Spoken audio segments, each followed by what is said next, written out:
পূব গোৱালপাৰাৰ নৱগত হিমৃতলা যুৱশান্তি এনজিঅ'ৰ দ্বিতীয় বাৰ্ষিক অধিৱেশনৰ সফল সামৰণি পৰে। অন্য বছৰৰ দৰে এইবেলিও পূব গোৱালপাৰাৰ নৱগত হিমৃতলা যুৱশান্তি এনজিঅ'ই তিনিদিনীয়া এক বৰ্ণাঢ্য কাৰ্যসূচীৰ আয়োজন কৰিছিল দ্বিতীয় বাৰ্ষিক অধিৱেশন।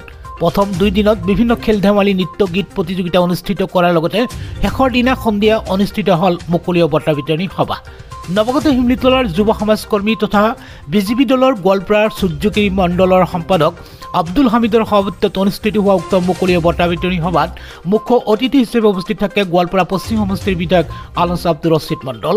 আমন্ত্ৰিত অতিথি হিচাপে উপস্থিত থাকে চুটাৰপুৰা মাজিৰগাঁও হাইস্কুলৰ প্ৰাক্তন অধ্যক্ষ আব্দুল হাছেন, নৱগত হিমৃতলাৰ ডক্টৰ চাহিবুল ইছলাম, পূব গোৱালপাৰা ছিনিয়ৰ ছেকেণ্ডাৰী স্কুলৰ অধ্যাপক আবু হানিফ, নৱগত হিমৃতলা বজাৰ পৰিচালনা সমিতিৰ সম্পাদক ৰাজেশ ঘোষ, কানকাটাৰ যুৱ সমাজকৰ্মী মাতোৱাৰ আলী, গোৱালপাৰা জিলা অঞ্চলৰ সাধাৰণ সম্পাদক শাহিনুল ইছলাম, নৱগত হিমৃতলাৰ বজাৰ পৰিচালনা সমিতিৰ প্ৰাক্তন সম্পাদক হানিবুদ্দিন আহমেদ, খেৰুপাৰাৰ যুৱ সমাজকৰ্মী আব্দুল কাদেৰ, নৱগত হিমৃতলা বজাৰ ব্যৱসায়ী সন্থাৰ সভাপতি আনোৱাৰ হুছেইনৰ লগতে বিভিন্ন দল সংগঠনৰ বিশিষ্ট ব্যক্তিসকল। মুকলি সভাৰ আমন্ত্ৰিত অতিথিসকলে এখনকৈ ফুলাম গামোচাৰে সম্বৰ্ধনা জনোৱা হয়। সম্বৰ্ধনা অনুষ্ঠান পৰিচালনা কৰে নৱগত হিমৃতলা বজাৰ পৰিচালনা সমিতিৰ প্ৰাক্তন সম্পাদক ৰফিকুল ইছলাম খানে। নিশাৰ ভাগত অনুষ্ঠিত হয় আমন্ত্ৰিত শিল্পী গোষ্ঠীৰ দ্বাৰা গীতৰ শৰাই। উক্ত সাংস্কৃতিক মঞ্চ মুকলি কৰে নৱগত হিমৃতলা বজাৰ পৰিচালনা সমিতিৰ সম্পাদক ৰাজেশ ঘোষে।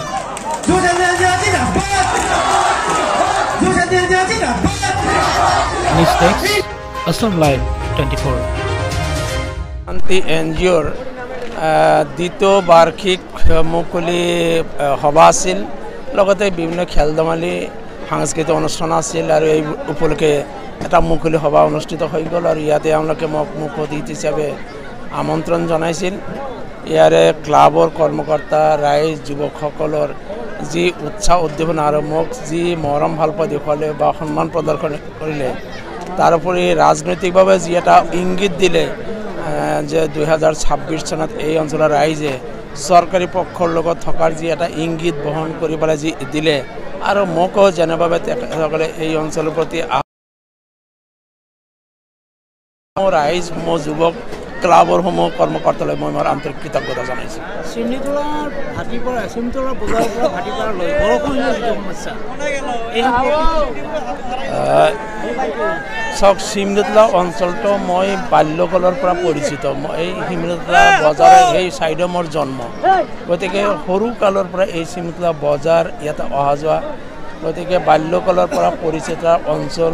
তাৰোপৰি এই অঞ্চলত মই চাকৰি কৰি গৈছোঁ। এই কাষৰ যিটো ৰাস্তা, এই ৰাস্তাটো মই মাটিয়া ব্লকৰ কনিষ্ঠ অভিযন্তা হিচাপে থকা দিনতো ইয়াতে নিৰ্মাণ কৰি উলিওৱা, গতিকে ইয়াতে গৰাখহনীয়া বা এই মাজত যিটো খাল আছে বা ইয়াৰে মোৰ যাতায়াতৰ সমস্যা, ইয়াত যিটো হস্পিটেলৰ সমস্যা, আনকি ইয়াৰ পৰা 5 কিলোমিটাৰকৈ অধিক দূৰত আছে চিমনিতলা বজাৰৰ হাইস্কুল বা এম ই স্কুল, আৰু ইফালে চুটাৰ পৰা সেই তাতকৈ বেছি দূৰত্বত আছে।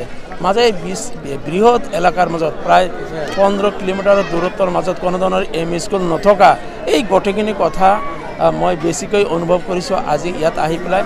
গতিকে এই গোটেইখিনি কথা নিশ্চিতভাৱে যদিও মই এই অঞ্চলৰ বিধায়ক নহয়, তথাপিতো মই বিভাগীয় মন্ত্ৰী, জিলাৰ অভিভাৱক মন্ত্ৰী আৰু মুখ্যমন্ত্ৰী মহোদয়ক অৱগত কৰি মই এই অঞ্চলৰ ওচৰৰ এটা স্থানীয় ব্যক্তি হিচাপে মই নিশ্চিতভাৱে চেষ্টা কৰিম যাতে চৰকাৰৰ ফালৰ পৰা এইবিলাক সমস্যা সমাধানৰ ক্ষেত্ৰত এটা উপযুক্ত পদক্ষেপ গ্ৰহণ কৰাব পাৰি।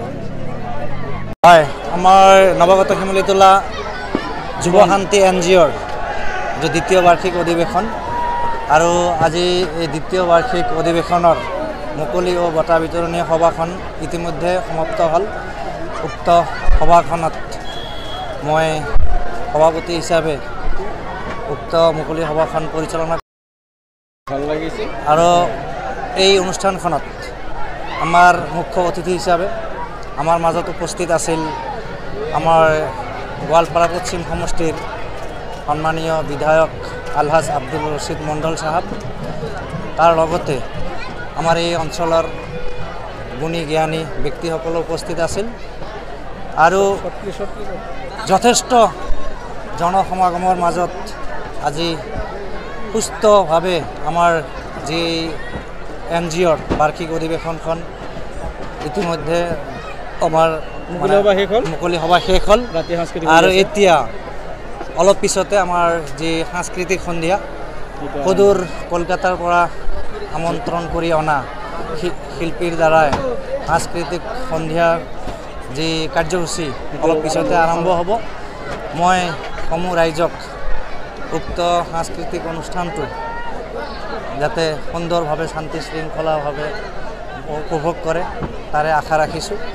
আৰু এই চেগতে মই যুৱ শান্তি NGOৰ দীৰ্ঘায়ু আৰু ভৱিষ্যত উজ্জ্বল কামনা কৰিছোঁ। কাৰ্যসূচী 3 দিনীয়া আছিল।